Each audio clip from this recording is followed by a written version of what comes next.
अस्सलाम वालेकुम प्यारे बच्चों, आज मैं आपको मिलवा रही हूँ एक प्यारे से हर्फ सीन से।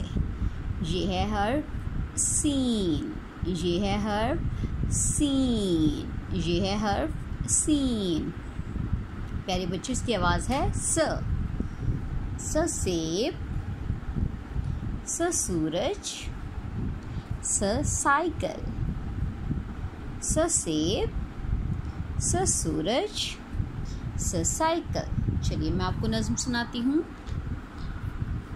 साइकिल की घंटी टन टन टन, सूरज चमके चम चम चम, मुन्ना तोड़े मीठे सेब और खाता जाए खप खप खप।